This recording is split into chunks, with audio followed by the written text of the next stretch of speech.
El Congreso de la Mañana. Continuamos hasta las 10 de la mañana desde aquí, desde el Congreso de la Mañana a través de Coco TV. Otra entrevista interesante que tenemos para ti y es para actualizarnos en temas políticos, nacionales, pero también hoy en el marco del Día Nacional de la Juventud. ¿Y quién mejor que un joven destacado de nuestra ciudad corazón, quien además es escritor y miembro de la JRM, el segmento joven del Partido Revolucionario Moderno? Con nosotros, Juan Manuel Polanco. Buenos días. Sí, muy buenos días para cada uno de ustedes. Un honor estar aquí, compartir en este escenario. Randy, Milagros, saluditos también a Javier y a Nicole. Claro. Y cómo no celebrar un día tan importante como nosotros, el Día Nacional de la Juventud. Agradezco la invitación para hablar sobre la vida de Juan Pablo Duarte, el impacto que ha tenido en la vida juvenil de todos los dominicanos. Bueno, este espacio es tuyo, es tu casa y qué bueno tenerte aquí en este marco del Día Nacional de la Juventud y que nos vengas a hablar de esos tópicos que los jóvenes no pueden olvidar porque nuestro patricio Juan Pablo Duarte y Díez es un baluarte. Y fue para mí uno de los jóvenes políticos dominicanos que, mira, tuvo un sueño como Martin Luther King en aquel momento, a pesar de la diferencia, obviamente, de años que tenían uno entre y otro, pero que tenían el sueño de ver una mejor nación. Y ahora, con Juan Pablo Duarte, pues, materializar el sueño de una patria libre, independiente y soberana. Wow. Randy. Juan, pero Milagro dice que Juan Pablo Duarte era un joven, pero yo la foto que veo es un viejo. Háblanos de La moda de la O sea, época, que- todo el mundo con bozo y traje. Hablado de qué edad tenía Juan Pablo Duarte realmente cuando inicia ese proceso de construcción de la Trinitaria y bueno, cuando incursiona en la filantrópica. Claro que sí. Sí, ustedes saben que, bueno, ya es un tema que pudiéramos hablarlo durante el desarrollo del tema, pero sería bueno siempre hablar de los antecedentes de Juan Pablo Duarte. Y efectivamente de Juan Pablo Duarte solamente hay una foto única y original que se la tomaron en Venezuela. Y evidentemente ya Juan Pablo Duarte tiene ahí una edad mucho más avanzada. Estaba mayorcito. Pero ustedes saben que la inteligencia artificial es muy importante y podemos por lo menos con eso arrojar, aunque sea una imagen parecida del Juan Pablo Duarte joven. Y todo el mundo nada más conoce que Juan Pablo Duarte nació el 26 de enero del año 1813, que su papá es español, que su mamá nació en el Ceibo, Sí. pero más nada. Y todavía tenemos muchas ideas no aterrizadas sobre la vida de Juan Pablo Duarte. Tenemos la idea de un Juan Pablo Duarte idealista, mesiánico, pero tuvo una vida común y corriente, igual que todos los jóvenes, quizá de una manera mucho más ampliada, porque de joven se entregó al tema de la patria, a la idea de una construcción, de un Estado-nación. Pero para responderle la pregunta a Juan Pablo, a Randy Estrella, en el momento cuando se crea la Trinitaria, que fue el 16 de julio del año 1838, Juan Pablo Duarte tenía 25 años. Era joven, Era totalmente joven. jovencito. Y me gustaría dejar aquí la idea en la mesa, porque esto es un programa totalmente político, Claro. el Congreso en la mañana. Y déjenme decirles que a pesar de que la Trinitaria no era un partido político, es el proyecto político más exitoso. Claro. El proyecto político más exitoso porque de aquí es que se desprende la idea de Estado-Nación. Y si no tenemos un Estado-Nación, nunca se formaría un sistema político.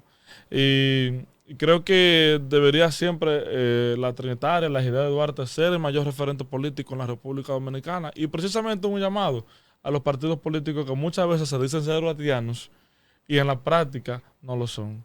Muchas veces dicen seguir las ideas de Duarte. Y cuando viene a ver en los fundamentos filosóficos, ideológicos de los partidos, no hay una idea parecida a la que tenía Juan Pablo Duarte. Y Juan Pablo Duarte siempre se habló de ser un liberal, y a veces eso hay que enmarcarlo bien en el contexto histórico. De aquella época. Porque el liberalismo, como hablan muchos teóricos, más que un concepto político estático, es un concepto político que va en constante cambio. Incluso se habla de que el liberalismo, más que una ideología política, es una moda. O una filosofía política. O una moda, y se habla de moda por los constantes cambios que se producen internamente. Y precisamente cuando hablamos de Duarte como liberal, bueno, yo lo denomino como padre del liberalismo clásico dominicano. Oh. Porque Sí. precisamente cuando Duarte sale al exilio, estamos hablando de 1829, y que justamente fue quizá ese preciso momento cuando en él despierta la intención de liberar a la nación de la parte oeste de la isla, es decir, de yugo haitiano. Y cuando sale al exilio, primero fue a Nueva York, le preguntan o le piden su pasaporte, y cuando le entrega su pasaporte, le preguntan que de dónde es. Él dice, no, yo soy dominicano. Pero que resulta que en la isla solamente estaba independizada la parte oeste, que es Haití. Y ahí le dicen que no, que tú eres haitiano, tu pasaporte dice que es haitiano. Y precisamente una de las cartas que le manda a su hermana, Rosa Duarte, ahí él habla de que quizás ese fue el preciso momento que despierta en él el interés de liberar a la parte este de la isla de yugo haitiano. Pero una pregunta, Juan, a propósito de que tú dices que Duarte dijo, yo soy dominicano, y nosotros vemos en la Declaración de Independencia del 1 de diciembre de 1821 que Núñez de Cáceres redacta ahí porque somos dominicanos. Pero ¿por qué? ¿De dónde le sale a ellos de que son dominicanos?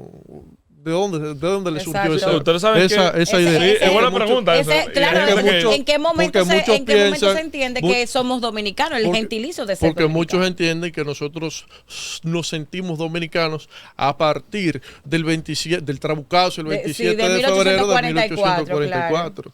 Ustedes saben que efectivamente esa siempre ha sido una duda que es bueno aclararla principalmente a los jóvenes y a la población en general. Y es que la palabra o ser dominicano es más que todo una identidad. Sí, Una identidad cultural Bueno, claro. que va arraigado en los principios religiosos, culturales, sociales, familiares, valores que son nutridos del evangelio. O sea, toda una historia que venimos arrastrando. Y podemos quizá hablar de la palabra dominicano cuando precisamente por la orden de los dominicos es que se funda la primera iglesia, es que se funda la primera universidad. Y creo que toda esa tradición que hemos venido arrastrando con el proceso de mestizaje, con el proceso de la colonización, se va formando esa identidad. Por eso vemos que Duarte, que José Núñez de Cáceres habla de la palabra, de la identidad de ser dominicano.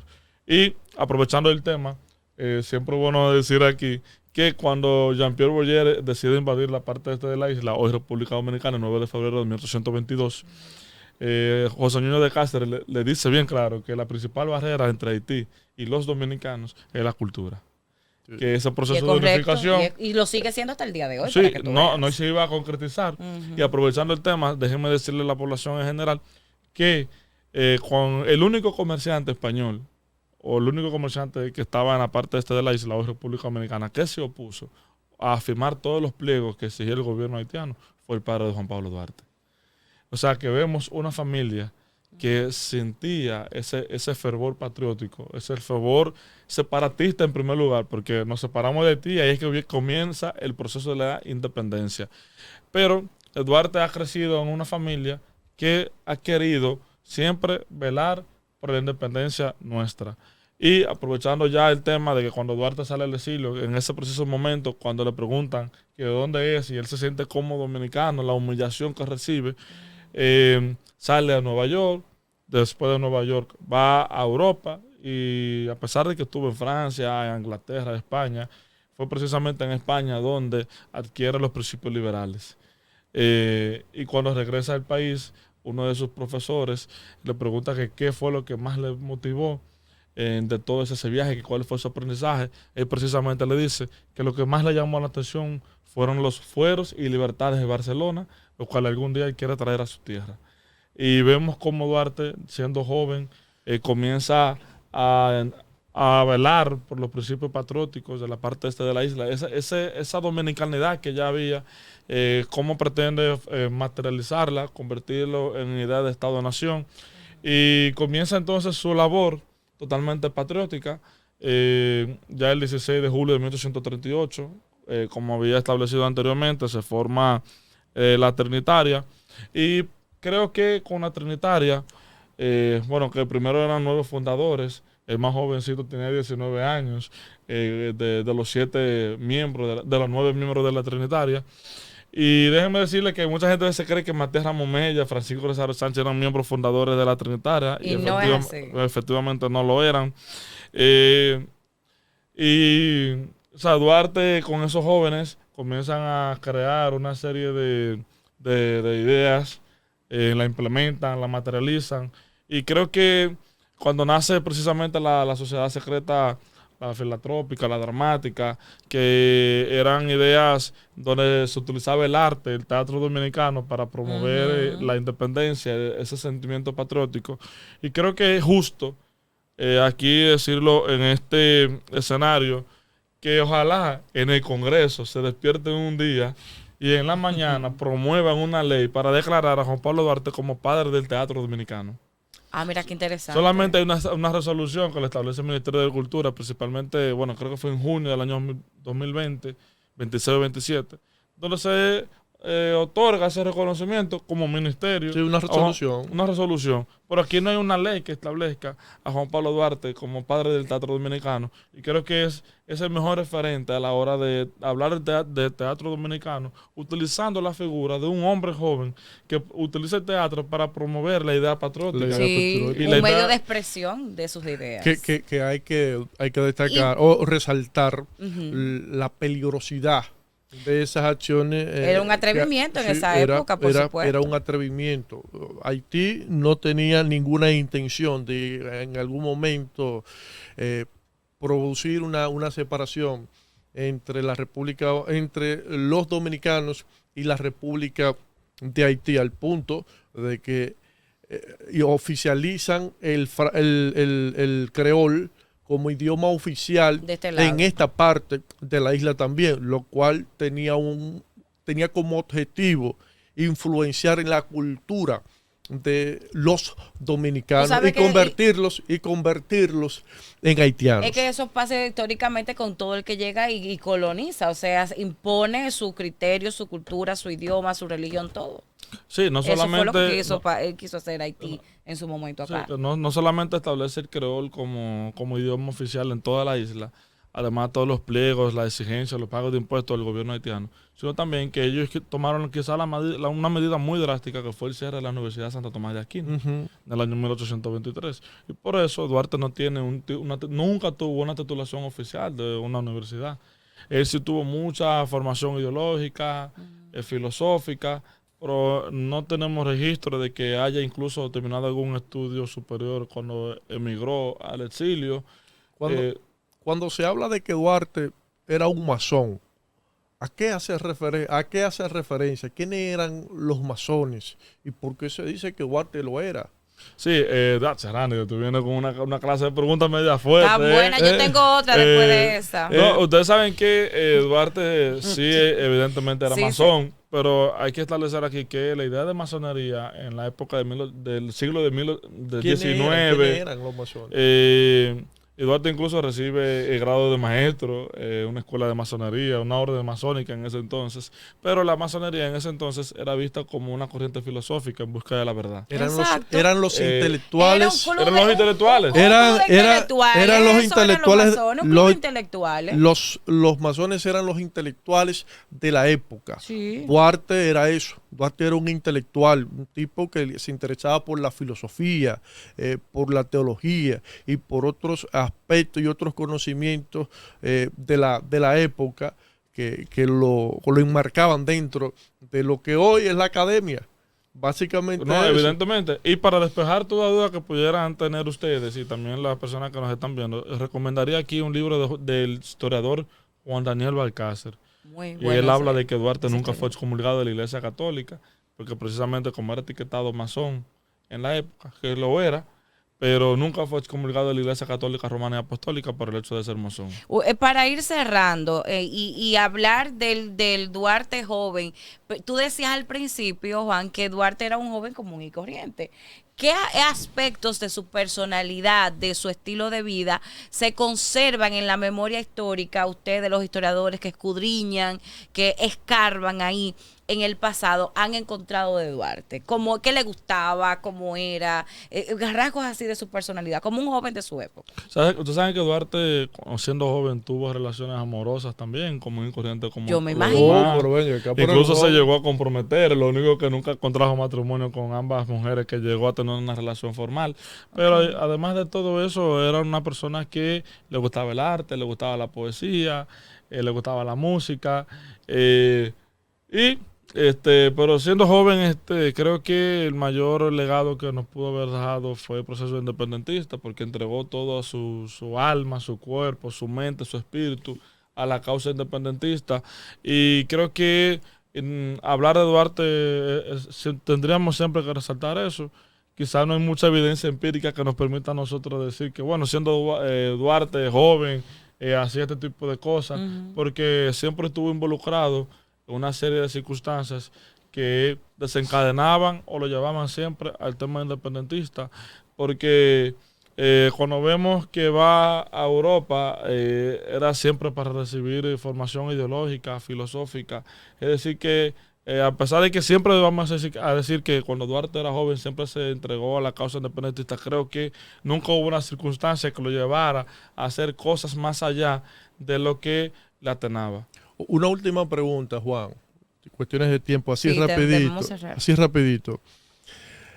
Juan Pablo Duarte influenció a los líderes de la guerra restauradora, Gregorio Luperón y otros que jugaron un papel determinante, o ese grupo no conoció a Juan Pablo Duarte. Sí, ese grupo recibió todo apoyo económico de Juan Pablo Duarte, porque incluso en las cartas que le manda a su familia aquí en República Dominicana, ya estando en Venezuela, Caracas, Venezuela, él le pide a la familia también destinar todos los recursos que puedan y que sean posibles entregarlos a la causa restauradora. Es decir, que Duarte no solo luchó por la independencia sí, de 1844, sino también que por la aportó con sus guerra recursos restauradora, es decir, la independencia de 1865. Evidentemente, lo que llamamos con el proceso de la Segunda República, ya con el proceso de anexión.